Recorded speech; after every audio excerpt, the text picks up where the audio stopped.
Good morning, good afternoon, good evening, depending on your time and depending when you're going to be seeing this video. It's your brother, your boy, courserepscorner. Like I always tell you guys, it's my corner, it's your corner, and it's our corner. I don't wanna fall in love, I just wanna have some fun, yeah. I don't wanna fall in love. My name is Panam Tui. Panam Tui? Yeah. Okay, cancel to... Cancel to the plaintiffs. Okay, first and second plaintiffs. Alright, tell us what happened. Sometime in April this year, we brought an application before this Honorable Court, to enforce the judgment of the Supreme Court, which was delivered on October 14th and amended October 14th, 2021, and then amended by slip of tongue or slip of error in March 24th, 2023. So the first defendant being Chief Victor Ikeoye and INEC being the second defendant first defendant put in appearance, second defendant INEC that plays God refused to put in appearance. Maybe they have nothing to lose. So the first defendant brought a preliminary objection before this court and stated that our actions or application amounted to abuse of court processes, wherein after a federal high court had already given judgment with respect to this subject matter. But such submission were laughable because we were only trying to give effect to the judgment of the Supreme Court. Yeah, so in aside to that, they brought other issues that it has become an academic exercise since the tenure of office has already elapsed. But what they failed to know was that using our vermin, we said they were elected. We didn't say they were inducted or sworn in on that particular day. Many a times people are elected, but not most times you are not sworn in the same day. And the tenure of office of the first and second defendant is supposed to come up on the 7th, which is tomorrow. The defendant had tried to seek for adjournment, done different legal maneuverabilities to make sure that the court does not hear this thing, knowing quite well that the truth will be clear in any case. They tried to seek adjournment in the last adjourned date to push the matter to tomorrow being 7.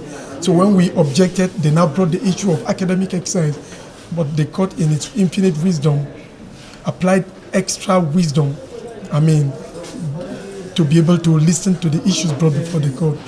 So today we are having another victory for democracy to prove and let people know that when people arrogate so much of ludicrous, contentious and, invidious subrogation of demigodism to themselves, the law will always stand its cause, because today the court has given effect to the judgment of the Supreme Court, because the Constitution, by provisions of Section 281 sub 1 of the 1999 Constitution as amended, had clearly stated that all courts of the land must are mandated to give force to the judgment of the Supreme Court, and that's all what we ask.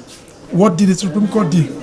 In the judgment of 2021, the Supreme Court said that those issues were non-justiciable, and that from the matter that were brought to Jigawa High Court, to the Court of Appeal, Kano Division, up to the Supreme Court, were non-justiciable, and that they should return back to status quo. What was the status quo? Chief Edozie Njoku was the national chairman before he was purportedly suspended by his own ESCO member. Mark you, the action was brought by his ESCO members, the first vice chairman North and first vice chairman South, in struggle for the office of acting national chairman, which effect was given to Jigawa Court, and even INEC recognized one of the vice chairmen to be acting as the APGA national chairman. So at the end of the day, after the Supreme Court, just because the Supreme Court said that the name should be, that the issue should be, they should return to status quo, and then mistakenly inserted the name of Chief Victor Ikeoye, they took advantage of that window and started acting. And we went back to Supreme Court. They were well represented by their counsel, Chief Ikpeazu and Ikweto SN only in the argument. And the Supreme Court stated clearly that it was an error.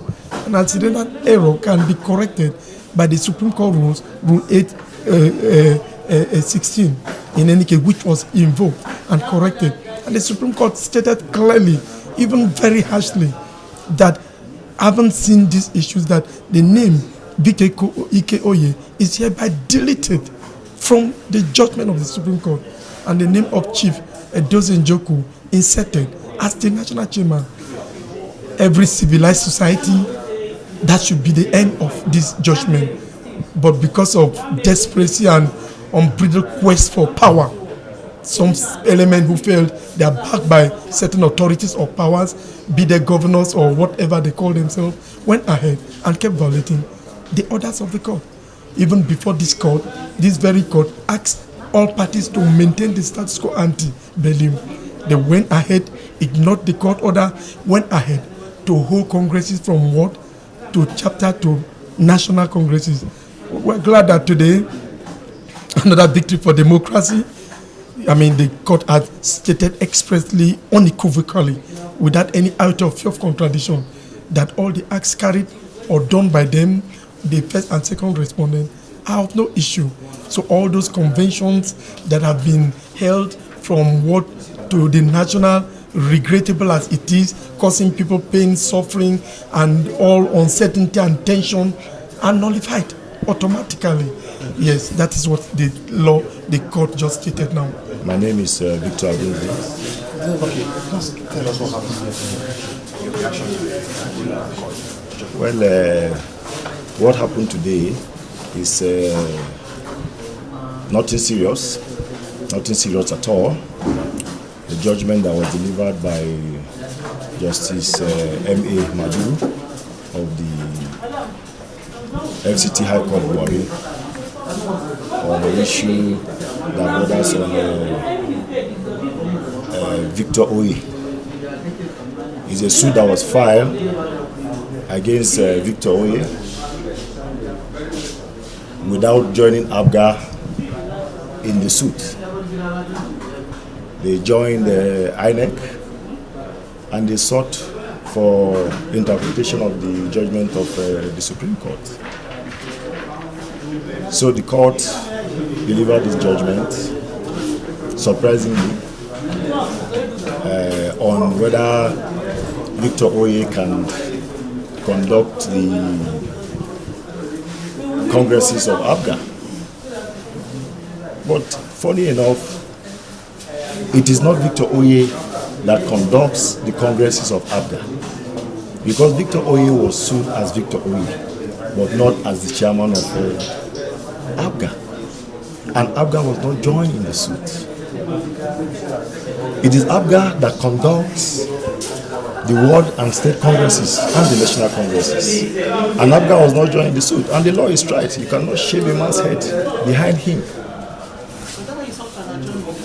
No, what we sought for an adjournment to enable the court take judicial notice of the judgment of the Court of Appeal that was decided, that was delivered on the 2nd of June, on Friday, 2nd of June. So what is your position on this judgment? No, our position on this judgment that it is neither here nor there. Because the court held that Victor Oye should not parade himself as the national chairman of APGA, but it's laughable. You cannot restrain a man who has finished his tenure. As of today, as we speak, he is no longer the chairman of APGA. He has since handed over the reins of power to the validly elected national chairman. So you cannot begin to talk about him parading. As it is today, he is not parading, he is not the chairman of APGA. So the judgment is neither here nor there.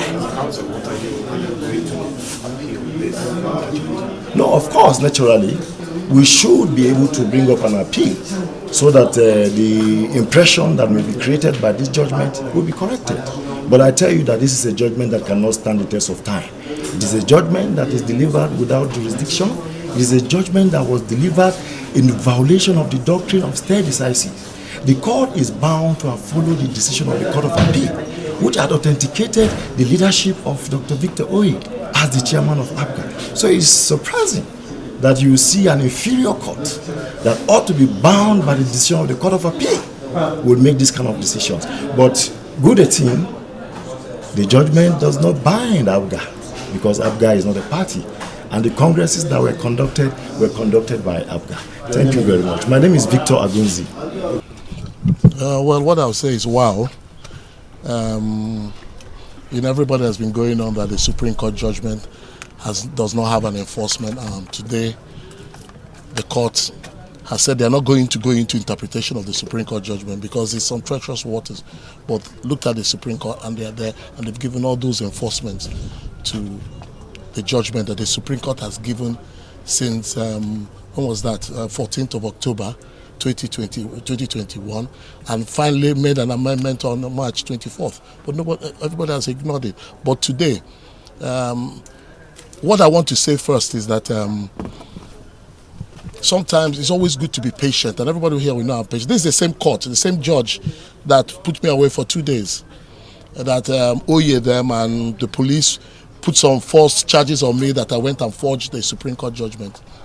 And today, that same judge has given effect, given life to that Supreme Court judgment by telling us that it is, that no one should even come near interpreting a Supreme Court judgment, that it is treacherous waters. I'm a bit taken aback, but I thank God. I thank APGA members. He also told us that he has everything to do with the convention that Oye purportedly said he did has been annulled and cancelled. Anything he has done has been annulled.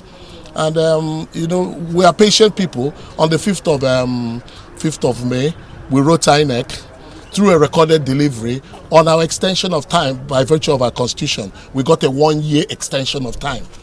And in that 1-year extension of time, now we're going to take the time and organize a proper congress and conventions between now and the end of the 1 year and get the party back on a good footing.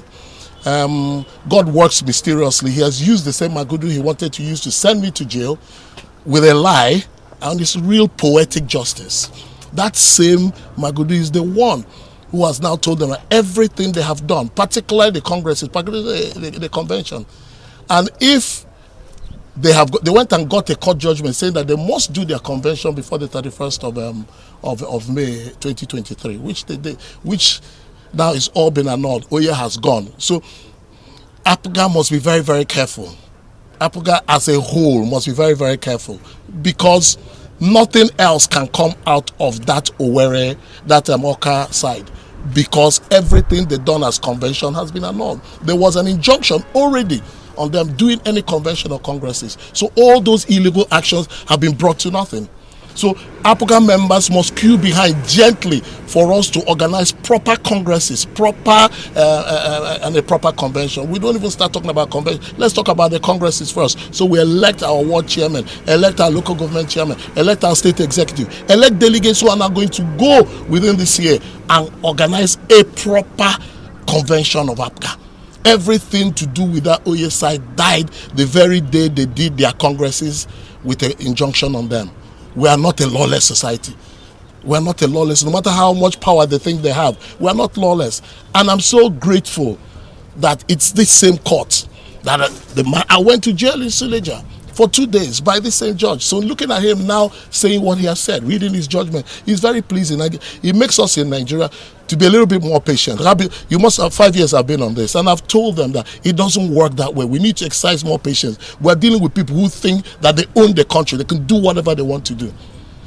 There are also a lot of orders on Mahmoud of INEC. Everybody needs to take this very, very careful, and also understand that I'm not one of those that you will just push aside. I will follow everything logically, legitimately, till it comes to a perfect conclusion.